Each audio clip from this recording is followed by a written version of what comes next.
Weekend show. Back to Ogochukwu. I was reporting Ogochukwu and Favor to all of you that they get to bully me on set. Either they are mocking my hair color or they are mocking my dress color. And I'm here innocently giving them great compliments. You wanted to explain yourself. I never thought in 1 I was minute mocking you. For me, it was never. Why? It was what you were catching fun. Not catching fun. You know, okay, you know this thing between men where they do banters. So between which people? Men, you know. We had this conversation last week. Just, pick some things. It's not that hard. It's not that deep. It's not that deep. Wow, you mock me on national TV, but it's not that deep. It's not that deep now. It's okay. It's you missing the whole thing. It was never my intention, you people. I'm such a good person. People. Now, man, they do, man. Now, talking about that, let's just get into. So I saw this story, very serious story, very serious. Very serious. I saw it yesterday, and I don't know what it means to Igbo culture. I don't know what it means to Ndi Igbo, because I've never seen that level of wickedness in my life. It was a thread on TikTok. Ifunaya, a TikToker, posted a thread about all that went through. So she was abroad. Her father was abroad, and her father had worked for such a long time, and he decided to come down to Nigeria, leave, in the rest of his days, and he was pension and paying him about $5,000 for his siblings, his own siblings, his brothers and his sister, to lock him up, take hold of his money, deny him access to his child, his children, his family. The girl was trying to call. She had been checking up on him regularly until she finally couldn't, and she realized something was wrong somewhere. For like 6 months, she was not able to reach her father, and so she started coming down to Nigeria just to check, to do some welfare check, only to find out that the siblings of her father had hidden him somewhere in the house. They were not taking care of him, and he was sick. He was down with stroke for a very long time. That thing was so graphic, and so I can't believe it. You know, if not because she had videos, people who think it's a lie. Chasing clout, you understand? It was so. I took my time yesterday. It was in the evening, so I don't know. I saw somebody saying I came from Ifnaya's story. You know, sometimes I don't pay attention. I thought that person was just chasing clout, so I just scrolled. It was when I saw another person posting something, calling out a cousin, that if anything happens to her and her mother, they should hold this person responsible, that she's doing this because of the video she has watched of Ifnaya. And that thing rang a bell in my head that I've seen so much about Ifnaya. I had to go and look for it and sat down to watch. This man was in an almost dead state. I'm so grateful to God who kept him for that 1 year. Imagine. I feel like one of the reasons why they do not want him to die is because if he dies, they will announce and the money wouldn't come again. So they had to keep him in that state. Forget about him. In the house he built, you locked him up at the highest place, leaving there, taking care abandoned. How much is a caregiver? How much is it? Labor is not expensive. It's very cheap here in Nigeria. So why don't you just if you don't want to at least give him a caregiver? This man was sick. He has the money. It's not my God. And guess what they were doing with the money? Building another house in the same compound that has a very big house. Does it make sense? I think she's not done with the story. I genuinely want to hear the reasons why those people, and it's so unfortunate that his whole siblings, the 3 boys and the lady, all of them are against him. All of them. I really don't know what. I really want to understand but what I'm more bothered about is what it says about Ndi Igbo. Because what I started seeing, if you go through the comments, if you go through random posts, what you see is Igbo people. And then we've seen several stories of, let's say, domestic violence against children, a woman beating up her maid at home or treating them very harshly. Badly. And they say Igbo people cannot beat this allegation. And then this is another story playing out between a father and his siblings. And in the same comment section, I saw some other person saying that the same thing happened to their father, but they couldn't rescue him. I saw 3 or 4 persons saying that the same thing happened, but before they could realize their dad was dead. I saw it was so bad. It felt like, it got to a time where we said Nollywood are painting us so bad. They are doing some wrong stories. We watch them in movies and we say, no, this cannot be. This is even more horrific than what we watch in movies. How can someone do this to a farm, somebody you share the same womb with for over a year? You abandoned him. I genuinely just want to hear her. hear them say, this is why we did so. I just want, like I want to justify their acts, but I'm just curious to hear one reason why they did such. Because I believe that if they asked for money, the guy would give them the money. What is he doing with $5,000 every month here in Nigeria? He's definitely not going to spend everything. So he would definitely want to share with his siblings. Imagine saying he's done with outside the country, America, where he worked for over 25 years. Now coming down to spend time with people. Now, Ogochukwu, can we blame or justify people who are saying it's an Igbo thing at this point? I can't blame them. You can't. I won't. You agree? Them. I don't agree, but I think it's an open thing. First of all, I believe it's a family thing. It's a personality thing. That these things are happening doesn't mean that it's the same thing with everybody. Every Igbo person has that trait in them. I don't believe so. But we've seen it occur over and over. So if somebody say Igbo people, the person is right to a large extent. It's just so sad. It's sad that this is... And then looking at it from a wider perspective, you find out that this could be part of the reasons we don't have a lot of people who like to travel to village. Yes. We have, I don't want to expose myself, but there's always this fear. You go to your village, there's always this, when are you ever going to go and live in your village? Now, before now, there's this whole thing of a corona. So you get back home and you build your house at home. You do this at home. After building the house will remain empty. Nobody is ready to go back because it's just so unpredictable. I don't know. And I hope that this narrative begins to change. I want to believe that I'm wrong. I honestly want to believe that it's a personality thing. Yeah. Like she has said. I want to strongly believe that it's an individual thing. I need to hold on to something, But this is to everybody out there. This is to every individual out there, Igbo or non-Igbo. We are humans first. We are humans and we need to be kind to each other. Whether it's your parent, your sister, your brother, your cousin, your distant relative, we need to be kind. It's not even a religious thing at this point. We need to be kind. Because if there was a little bit of kindness, at least one person would have stood up for this man and say, no, this thing is wrong. That the three men plus their sister had just planned everything, including the one that is still outside Nigeria.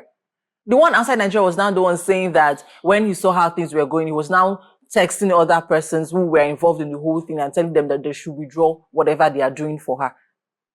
That he has power of attorney. Even sued her at some point. They sued her at some point. I know. I told you I read a story that led me to that. And that particular one, the reason why the cousin was threatening the mother of that lady. The lady is a social media personality, so they have seen her, she's a content creator. They have seen her influence for people. They have seen how much maybe gauge and know how much she's making. So the cousin was now talking to the mother saying that your child is doing she's so big that she has never done anything for them. And this lady is saying that she's an only child. And when she was growing up, even when she lost her father, these people, that the last person in that family is 10 years older than her.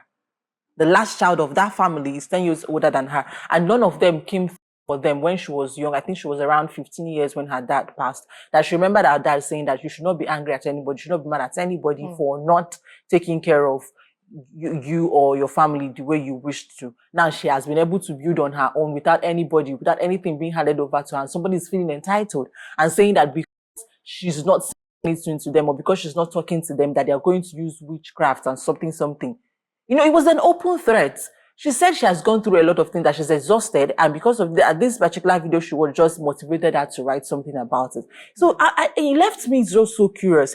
Which begs the question, please. Why does it look like people seem entitled to their siblings or their family, their relatives' wealth? Why is there that entitlement thing? I don't understand. Why? So let me ask you, do you think that as a person, if you make money now, let's use you as an example, make money, this money we've been... you make money now and say you're married and you have kids, apart from your immediate family, who else do you think is entitled? I'm saying on a personal, of course, I don't know if there's a rule to it, but you now, who else do you think is entitled that if they place a demand on your money, they should get it? I don't think I have anybody like that in my family. Okay. Maybe because I never blew. So I've never seen the real color. But I don't think I have. No, I'm not saying someone that would want to demand. Okay. I'm saying someone you think is entitled to it. I don't have anybody because I've never been entitled to anybody's money. My family members, my cousins, they know. I find it really difficult to ask you for something. So I believe in working and earning my stuff. Even if you do something for me, there is always something in me that feels like I have to pay back in some way. So I never had that place where I had to, all my years in school, call somebody, I'm going through a rough time, send me money. Even my parents know that I even hardly ask them for money, except the normal allowance or, dropping stuff for me. But I've not seen myself in the space of begging somebody for anything. So in the future, if something happens, if I have my money like I want to have it, there's no problem. I'm going to help out where needed, but don't be entitled to my money. You understand? If I feel like doing it, if I'm in the mood, if I want to, I'm definitely going to. Why won't I help my family? You understand? But aside that, don't be entitled. Don't see like I'm related to you. I'm supposed to. You get? So that's it for me. All right. So of course, I mean, this is a full-blown session of what do I call this now? Please, you people shall just be taking notes. Please, just be taking notes. Don't be entitled to anybody's money. Please. Make your own. If people want to help you, they should help you out of their free will. Do not be entitled, so that we avoid all these things, all these wrong narratives that we keep accumulating because of the things that we see around us. But moving on, there's something else that I need to drag your attention to. So someone made a post and he said he was about. Someone was commenting on his hair. Someone said something about his hair and he said, how does your mother feel about this? You know that thing where there's an extent, there's an amount of money you get as a person, and the way your parents talk to you starts to change. They start to respect you more. Okay, it's on the screen. He said, I asked a guy in my church what his mom thought about his hair. And he said, they advise breadwinner. And I've noticed like it's some sort of a dynamic in our families that there's somewhere you get to in your pocket. Definitely. That respect will come, which is a good thing. But it now looks like your parents can. I don't really know if is that bad? I feel like it's because of I don't know what the right word to use. We give to, providing. Now, there's an Igbo adage that says, "Okurada carrying Korea," which means in normal language, your mother, your family or your parents, you cannot be higher than them. So your parents need to have that authority over you to talk to you, no matter how old you are. If they are not comfortable at something, I believe you should explain better, or like why you want to do it. There are sometimes parents who just want to, there is the age we get to. Now, it shouldn't be a force. Your parents can say they are not comfortable with this, and if you feel like you should maybe do some adjustment because of it, is okay. But forcing you because I'm the one that gave birth to you, you have to change this. And I feel like that particular age shouldn't have to do the money in your pocket. You understand? It's your family before money. Okay, so let me get, if you're saying that your parents should be able to talk to you at whatever age yes. at all. So should the style, the way they talk to you, should that one change? Or should it be? No, that's what I'm saying, that it's no longer, it gets to an age when you're now an adult, no matter that you're their child, but you're now an adult. So I feel like it has to be a dialogue at this particular time. It shouldn't be forced. I don't like this, change it. You understand? It should be, I like stuff like that. Then if you, as you are the child, and you feel like, okay, my mom said, let me adjust, fine. Or you make them understand that this is why you do it and you like it, then everybody should come to terms. You understand? But forcing it on you, that because I'm your mother, I give birth to you, you need to change this hairstyle. I don't like that. Okay. So now let me ask, when we now see things like this, where the parents cannot talk to the child anymore because he's, he's the breadwinner, he's bringing money to the family, who do we blame that thing on? Will we say that the child has gotten proud? Or do we say this, the parents, they're standing strong?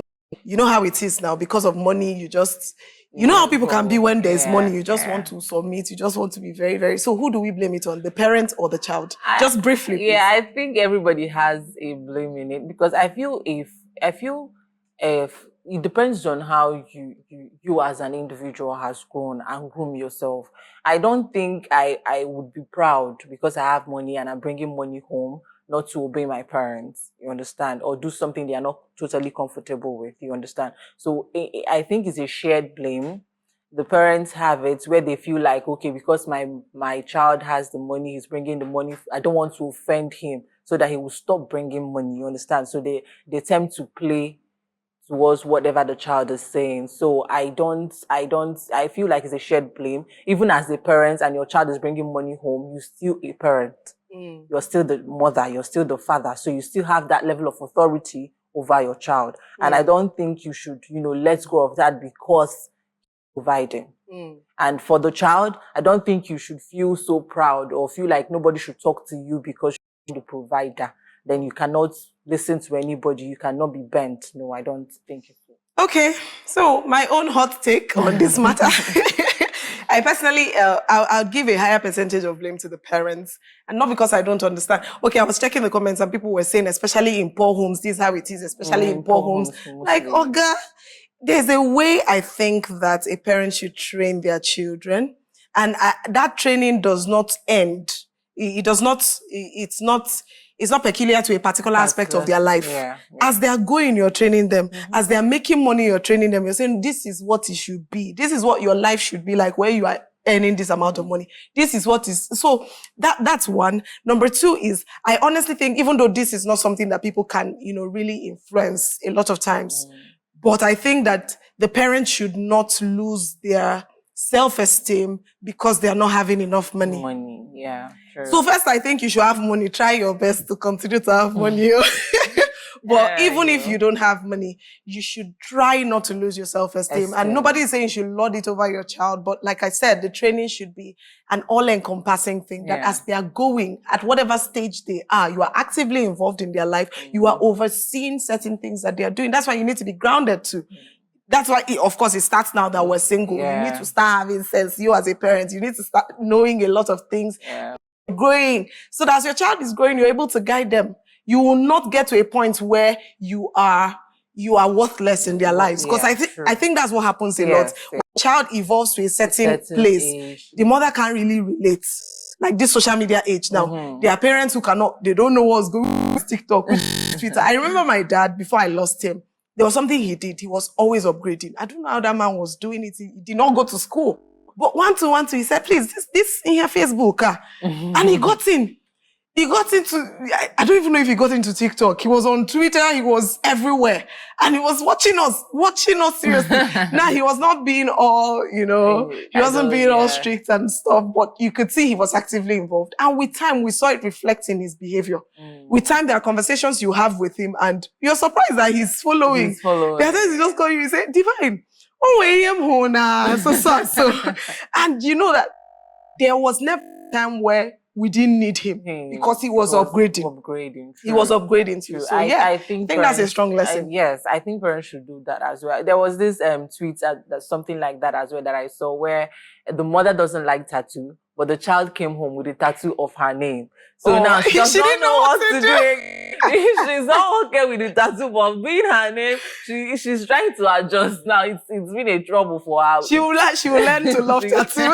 She will have to learn to love tattoo. Because by the time she sits down with the child and say, what inspired this? Why did you do this? And then the child starts to explain. I'm not a fan of tattoo, but I think I'll be... I'll be moved. You will give in. I feel beat but I'll be moved. Say, oh, that's so sweet. So you see, it makes them to now open up their hearts. But I think this is. But I feel like that's a bribe. A bribe to a large extent because the guy has other plans to take, like have other tattoos. So he's starting with that name, to melt the mom. So I think that's strategic. It's very strategic. But oh well, at the end of the day, like I said, it's necessary for everybody to keep upgrading. I think we've given this has been a lecture. Honestly, very, very strong. It's very important to evolve with time as the world is evolving. Please adjust with the world as well. Don't be left behind. It's very important. All right. On that note, we are wrapping up this session. Up next on the AM Weekend Show is our news super review. We'll just be, going through everything going on the front pages of what's happening in Nigeria right after this short break. Don't go anywhere.